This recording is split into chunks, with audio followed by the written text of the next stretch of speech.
Bonjour à tous, je suis Thierry Dubois, journaliste spécialisé en aéronautique et industrie spatiale. Je vous retrouve cette fois pour une interview d'Adina Valean, commissaire européenne au transport. Mrs. Valean, you are joining us via video link. Thank you very much for having made yourself available. J'aurai trois ensembles de questions, une sur le court terme, une sur le moyen terme, une sur le long terme, sur votre vision du transport aérien à 2035.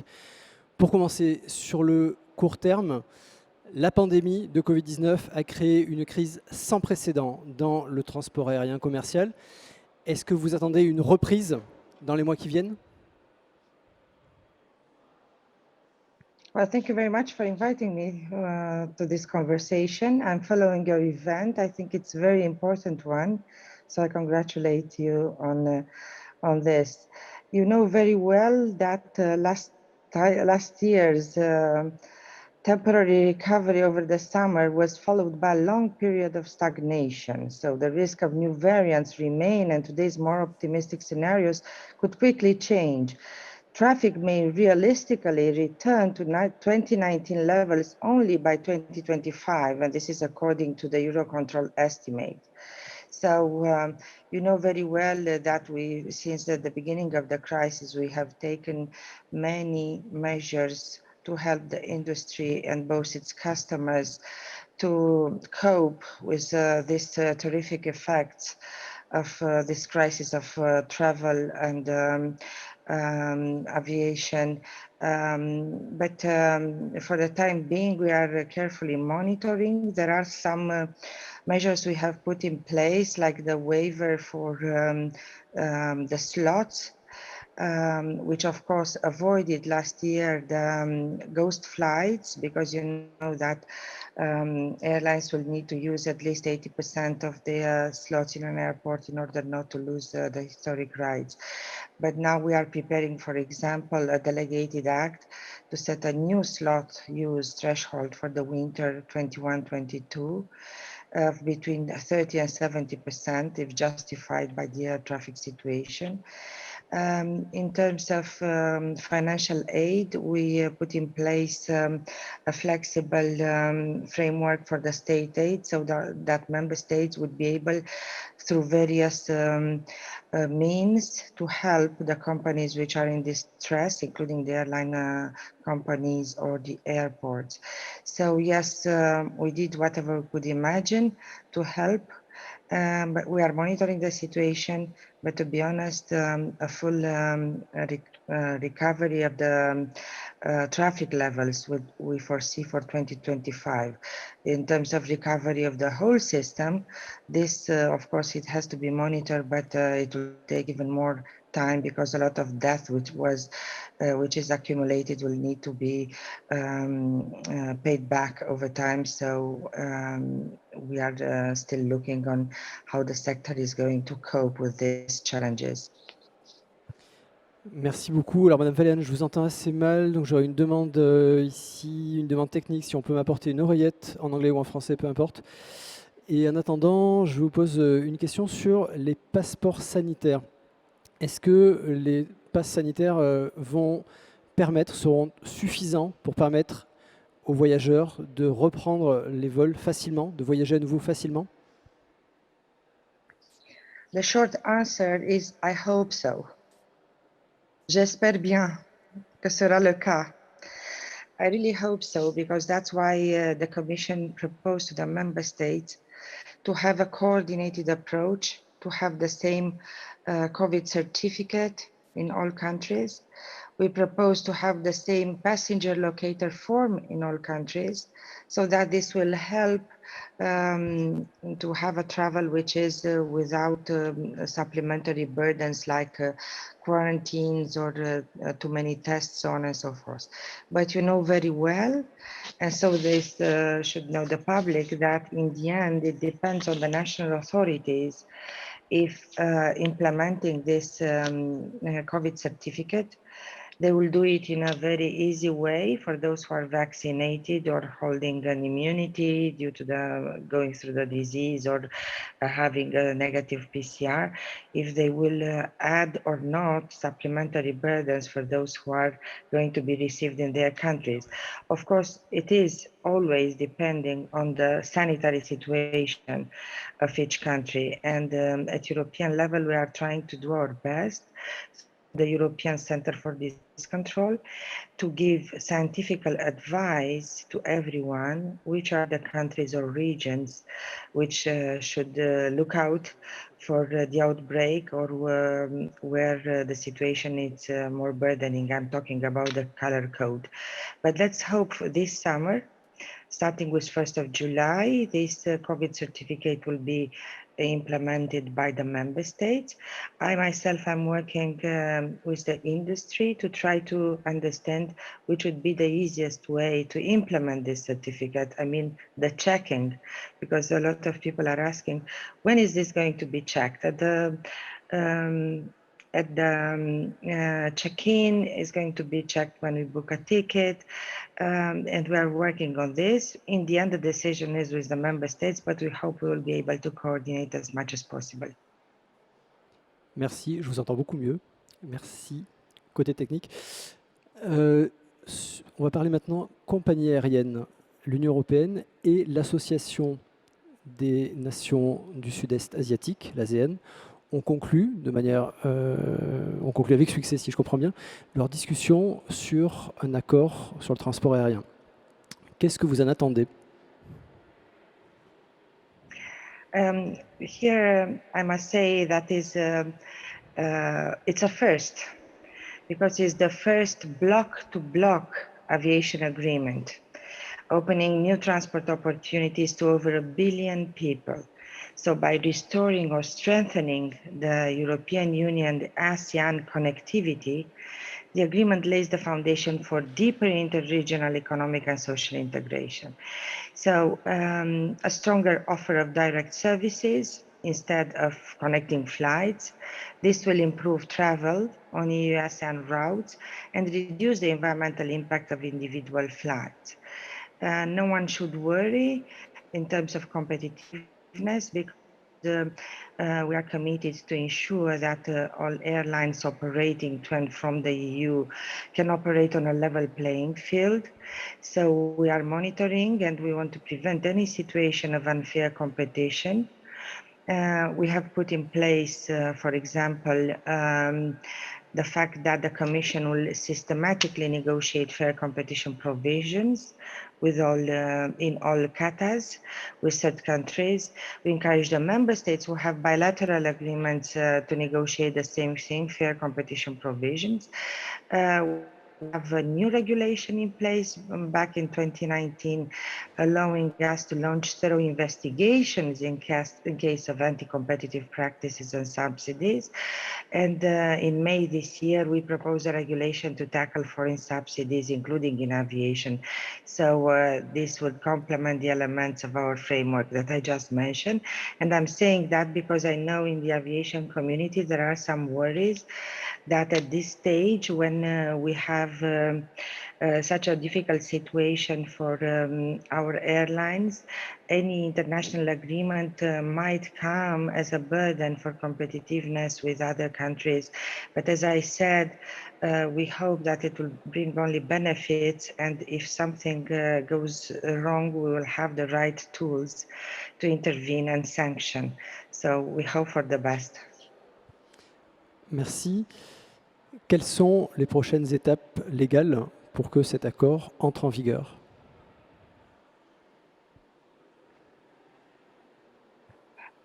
I think this is generally all these agreements have to be endorsed and signed upon by the European Council. So the Commission will did its work of conducting the negotiations. Of course, we never did that in just by our own, but in association and permanent consultation with all the stakeholders. And but in the end, it's for the member states, for the European Council, to sign such an agreement. So this would be the next step to see if the European member states would endorse it and sign such an agreement. Merci. Est-ce qu'on peut s'attendre à ce que d'autres accords du même type soient signés avec d'autres régions du monde, d'autres blocs? In terms of blocks, it's harder to say, but of course we have actually we're negotiating several aviation agreements which were sort of blocked by well, usually by the UK in the European Council. And now, since UK is no longer a member of the European Union, probably all this will be revisited, and we hope that a lot of them are going to be signed so that we continue to cooperate with other parts of the world, other countries.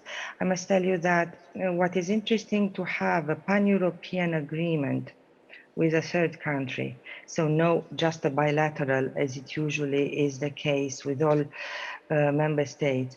It's interesting because then you can introduce, and that's what we did through negotiation, a lot of conditionalities on further environmental rules, social rules for our workers, level playing field, as I said. So I would say that pan-European agreements will bring more safeguards to the cooperation than just bilateral agreements signed by each European member state. Well, I encourage and I'm optimistic that these agreements are going to be endorsed further by the European Council and the member states. Merci. Vous avez tout à l'heure évoqué la question de la concurrence équitable avec des compagnies d'autres régions du monde. Est-ce que la Commission continue à regarder de près l'aide financière que les membres de l'Union européenne apportent à leurs compagnies afin de garantir une compétition équitable une concurrence équitable au sein de l'Union européenne? This is very important for us because we know that the fundamentals of our internal market are based on fair competition between European actors in any area. Now, back in March in 2020, we have adopted a state aid temporary framework which enabled the member states under strict defined conditions to support companies affected by the crisis, including those in the aviation sector. So state aid is approved on a case-by-case basis, can take various forms like subsidy loans or capital injections or others, and comes with strings attached for the airline. I know there is a worry among some of the actors in the market which choose not to apply for such a support from the member state where they are registered. And they say, okay, those who got it would have competitive advantage against us, and it's not fair. But I can assure you that the Commission, my colleagues in DG Competition are monitoring the situation very carefully, and our intention is to support the fair competition in the long run. But everyone should understand that it needed to be done. It was absolutely necessary, or else all the operation would have stopped. Merci. Est-ce que la Commission peut jouer un rôle si une compagnie européenne se plaint d'une autre compagnie européenne qui jouerait dans des conditions, qui la concurrencerait de manière inéquitable à cause de droits sociaux très différents, qui créerait un coût très différent entre compagnies? Est-ce que dans ce cas-là, sur les droits sociaux, la Commission peut jouer un rôle? So here are two things in your question. One is this competition issue, and I think I answered to it. And it's true that the Commission is looking at case-by-case situation. Of course, we have we are listening to how these complaints, if they are put higher than us, like the European Court of Justice, are answered. But nevertheless, when we talk about social rights of workers in aviation, I must tell you that this is something on our agenda because, of course, we are aware of various practices, which I wouldn't necessarily call them um, outside of the law, but maybe they are not fair enough, and we have absolutely no um, mm, um, evaluation of if they are actually impeding on the welfare of the workers in aviation sector. But we are studying this. We have various platforms of debate, and we will look at the social rights for aviation sector. We have some ideas, but I don't want to disclose them now on how to improve that while opening probably the air service regulation. And then we are going to tackle these issues also. Merci beaucoup. À suivre donc. Est-ce qu'on peut dire un mot des droits des passagers, pardon. Est-ce que la Commission prévoit de nouvelles initiatives, des améliorations en matière de droits du passager? This is very important, not just for myself as a commissioner, even though I had to be in the front line on defending the regulation we have at European level, because it was a lot of crisis around the liquidities in the aviation sector when everything stopped overnight. So a lot of reimbursement needed to be done. But apart from judging a crisis situation, we have to defend what we have embedded in our regulation, in our legislation, which is a strong passenger rights. Now, we know that the story didn't end. We are still investigating and we still have a lot of complaints. So we need to improve that. Now we are working very closely with the national consumer protection agencies, and we have this pan-European consumer protection platform, which actually a network, consumer protection cooperation network, which set, for example, a deadline of 1st of September for airlines to deal with the existing reimbursement backlog. And they also stressed how to adequately inform consumers on their rights regarding existing vouchers as well as possible future cancellations. Because something we have found out is that people were not very much aware of their rights. So I think better communication about what people are entitled as a consumer for this airline services, it will be very much useful, and it's something we are looking at. But the last word, and this is, I would say, the most important one, is that this is not something we have to do against someone, against the airlines or against aviation sector. It is for them because the consumers trust that they can book a flight which will take place in some time. It's extremely important for the business model of the aviation sector, or the trust needs to be reestablished by providing to them, to their rights, timely and in a very transparent manner. So it's extremely important. So I would say right now, the basis legislation we have, it's good, it's strong, it needs to be implemented, and this was the problem. It needs to be communicated better, and this is a challenge for each member state to communicate. And in time, in the long run, we are considering and thinking, but of course this has to be discussed with all the stakeholders to understand how it's better to be done. But some sort of a fund, be it national or pan-European, of guaranteeing the schemes of reimbursement or something like that. But we are studying it, and well, the process will continue. Merci. Je voudrais qu'on passe maintenant au moyen terme. Et pour commencer, j'aimerais qu'on parle du ciel unique européen, le Single European Sky. Il semble que la crise soit en train d'accélérer la simplification d'une certaine manière des espaces aériens ou la simplification de leur utilisation. Les fournisseurs de services en matière de navigation aérienne se penchent sur la question et avancent assez vite. Et en même temps, la technologie fait progresser la numérisation, la digitalisation du contrôle aérien.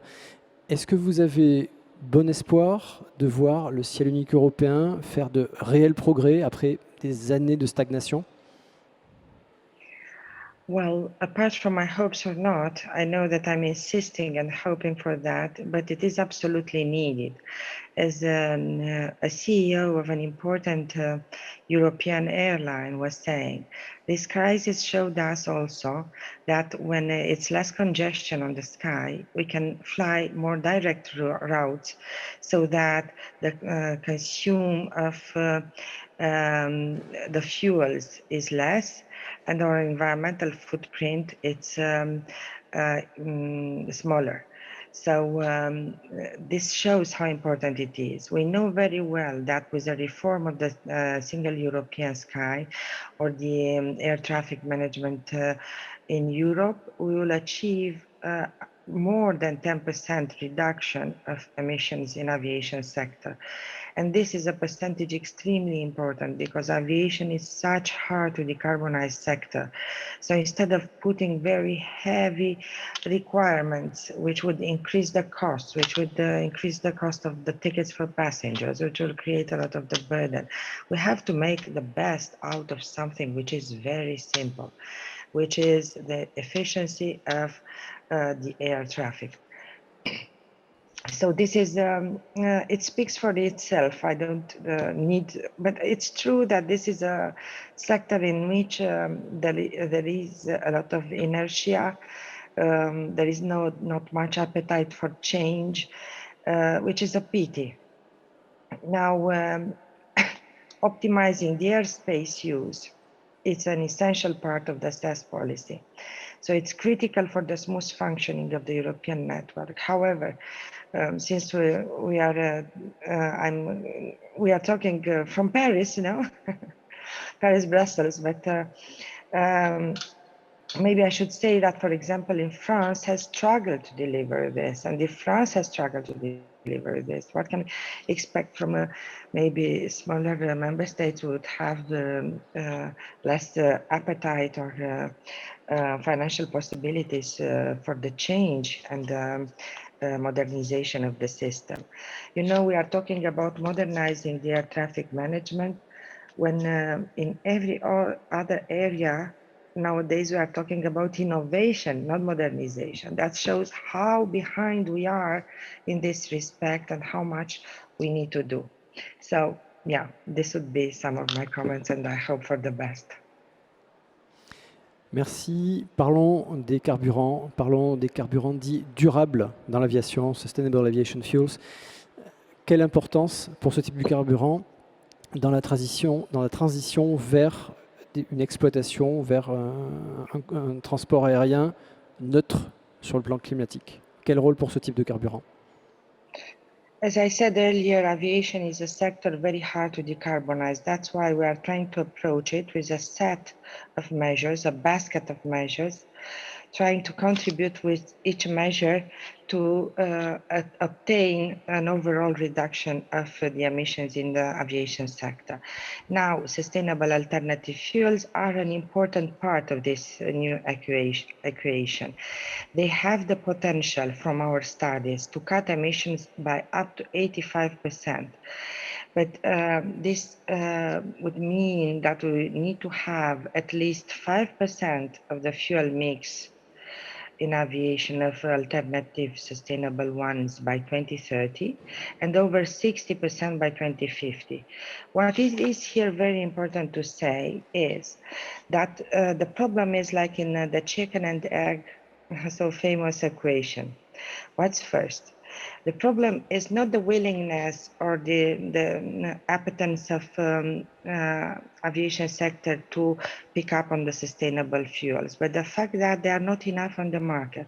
So now we are going to propose a regulation, the Fuel EU Aviation, now in July, on 14th of July, part of the package Fit for 55, in which we are going to propose binding targets for the blending of kerosene with alternative fuels.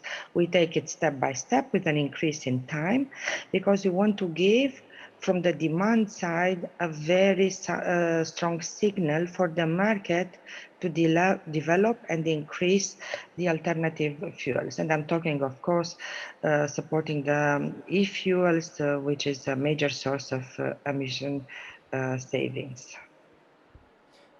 Merci. Passons à votre vision à l'horizon 2035.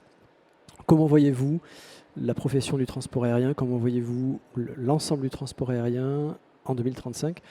En particulier, nous avons constaté une croissance sans précédent ces 2 dernières décennies, jusqu'à ce que la crise du Covid-19 arrive.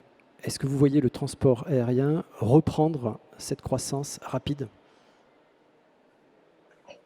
Well, I think that the future of air transport will go hand in hand with a transition in a new era of digitalization and sustainability, because this, I think, they are the key ingredients to a greater resilience.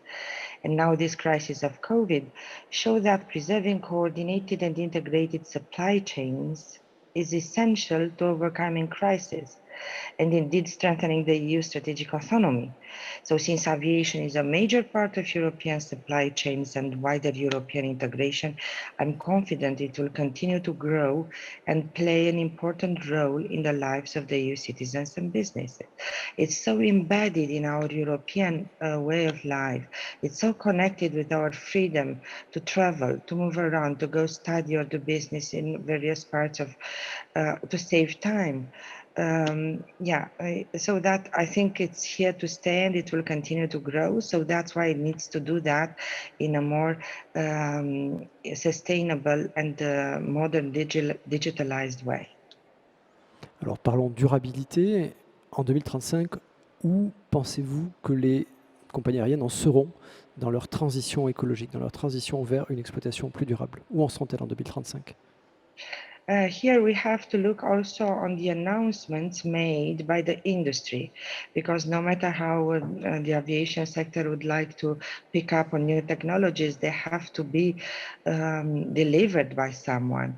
And by one hand, of course, the Commission is supporting a lot of innovation, research and development, but we have also to take care of the competitiveness of our airspace industry, which would be the one able to deliver the new technologies for new sustainable aircraft.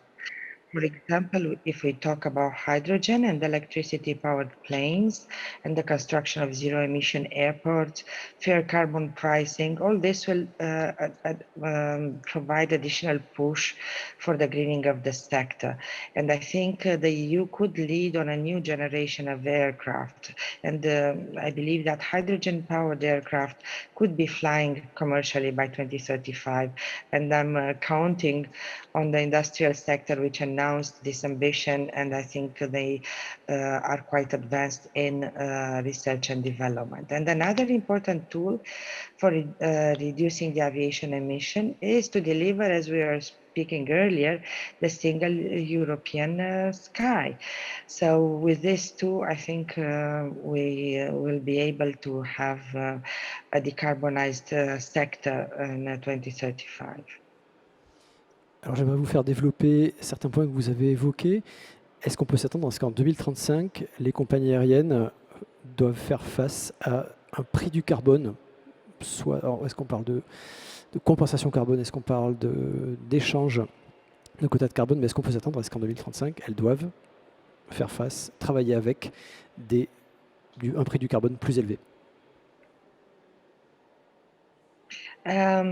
Well, if I got right your question, by one hand, the Commission, while is proposing, of course, cost measures, so taxation for the emissions, by the other hand, we are proposing enablers for the decarbonization, as I gave you the example of the Fuel EU in aviation with the blending mandate for alternative fuels. Also, we are providing a lot of financial instruments through the multi-annual financial framework, 1.1 thousand billion, or the next generation EU, 750 billion, or InvestEU, which means research and development. We also have regulatory measures. For example, we have launched a review of state and stated rules, which are many of them affecting public financing of investment in the aviation sector. And the aviation stakeholders are invited to speak up, voice their opinions, and propose possible reforms. We are also working on taxonomy criteria that should be transparent and clear, defining what can be considered green investment. And this should help aviation to tap into green funds. Merci. Vous avez évoqué l'hydrogène, l'utilisation de l'hydrogène par le transport aérien. Comment cette volonté du secteur se place-t-elle dans la stratégie plus globale, plus large de la Commission en matière d'hydrogène? Autrement dit, quelles sont les synergies possibles avec les autres secteurs, puisque la Commission soutient l'hydrogène, pas seulement dans l'aviation? Oui, c'est vrai. Yes, it's true that hydrogen, the Commission is betting a lot on hydrogen. We have created the fuel cells and hydrogen joint undertaking, which has done much to give the EU the technological leadership in hydrogen. We consider all this to be opportunities for the European firms to exploit first mover advantage to increase resource productivity and to reduce costs. Of course, we need all parties in the value chain to cooperate to build the new hydrogen economy. And to support this, the business community can participate in the European Clean Hydrogen Alliance. Of course, on all these new fuels or alternative sustainable fuels, this new vision for the transport is going to, we are going to see a lot of competition between sectors on the same fuels.